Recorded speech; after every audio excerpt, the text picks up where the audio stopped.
भजन तो करना ही पड़ेगा। अच्छा ये बात तो तय है ना कि भजन तो करना ही पड़ेगा। हाँ तो भरिए, नहीं तो ना ही भर दीजिए। अच्छा आपको मेरी बात समझ में तो आ रही? भजन तो करना ही पड़ेगा, आज नहीं तो कल करना पड़ेगा, आज नहीं तो कल करना पड़ेगा, इस सप्ताह नहीं तो। भाई लोग भी बोल सकते हैं, माता बहनों को छूट नहीं। सत्संगी तो आपको बोलने का मौका देती है, नहीं तो बेचारा कई जन ऐसे ही है जिनको बोलने का मौका भी नहीं मिलता। आज नहीं तो कल करना पड़ेगा, इस सप्ताह नहीं तो अगले सप्ताह करना पड़ेगा, इस महीने नहीं तो अगले महीने करना पड़ेगा, इस साल नहीं तो अगले साल करना पड़ेगा, इस जन्म में नहीं तो। अब बोल तो रहे अगले जन्म में भगवान गलती करेंगे तुमको वापस मनुष्य बना के। इस बार इंसान बनाया हमने, कौन से तीर मार लिए जो भगवान फिर से हमको इंसान बना के गलती करेंगे? अगले का पता नहीं भाई, अगले का पता नहीं, पीछे का चला गया, आगे का पता नहीं, अभी ही ठीक है। हिंदी साहित्य की एक लाइन है, वर्तमान के जैसा कोई समय नहीं है। जो था चला गया, वो हमारे हाथ की बात नहीं। आने वाला समय कैसा आएगा ये हमारे हाथ की बात नहीं। अभी अभी ये अभी हमारे हाथ में है। अभी सुधर जाए तो फिर सभी सुधर जाए, अभी सुधर जाए तो फिर सभी सुधर जाए। लेकिन हम लोग तो लगे हुए हैं कि बस सुख मिल जाए, थोड़ा सा सुख और हो जाए, थोड़ा सा सुख और हो जाए। फिर एक महात्मा जी ने एक भाई से कहा, अरे थोड़ा सा भजन कर ले भाई, थोड़ा सा भजन कर ले, वरना तेरी जिंदगी यूं ही चली जाएगी, कुछ तो नाम ले, कुछ तो भजन कर। तो उसने कहा, महाराज क्या करूं, ये थोड़ा ये सांसारिक जंजाल मिट जाए फिर भजन करूंगा। तो महाराज ने सोचा इसको ऐसे समझ में नहीं आएगा। तो महाराज जी ने कहा, आगे की चर्चा शाम को नदी के किनारे पे करेंगे। बोले ठीक है। शाम को महाराज ने जो समय दिया, उस समय पर वो आदमी भी आ गया। हाँ महाराज जी, आप वो चर्चा का कह रहे थे ना, क्या चर्चा करनी है? महाराज जी ने कहा, भाई चर्चा तो बाद में करेंगे, मेरे को ये नदी के पार जो गांव है उस गांव को जाना है। तो भाई बोला चले जाइए, अपने चर्चा बाद में कर लेंगे। तो संत जी बोले, हाँ गांव तो जाना है, लेकिन मैं यहाँ इंतजार कर रहा हूँ खड़े खड़े कि नदी का पानी बंद हो जाए, पानी सूख जाए, फिर मैं नदी पार करूं, फिर अगले गांव जाऊं।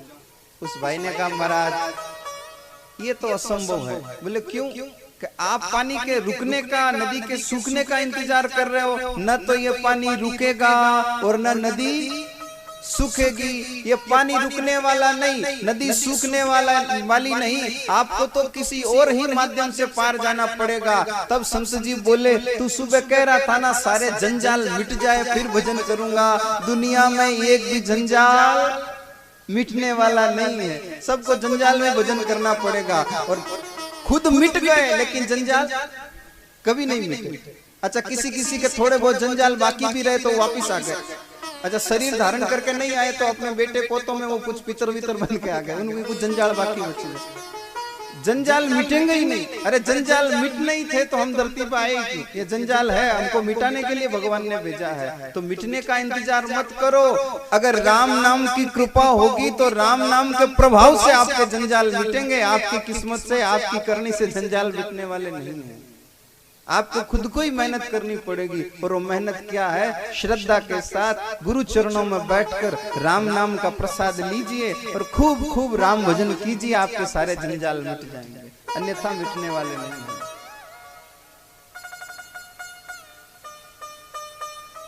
सिंथल धाम में पूज्य महाराज जी हुए थे श्री हरिराम दास जी महाराज।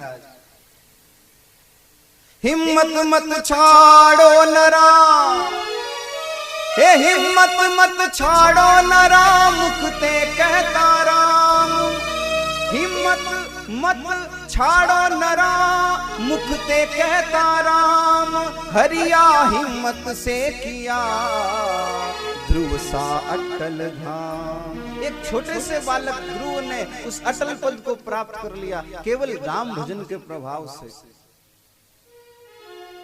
तुलसी, कबीर, मीरा, रेदास जितने संत हुए सबने नाम का सहारा लिया। जो पार हुए उन्होंने नाम का सहारा लिया, जो पार हो रहे हैं उन्होंने नाम का सहारा ले रखा है। और जिनको भी पार होना है उनको भी नाम का सहारा लेना ही पड़ेगा। तो फिर अभी ले लीजिए, संतों के सानिध्य में ले लीजिए।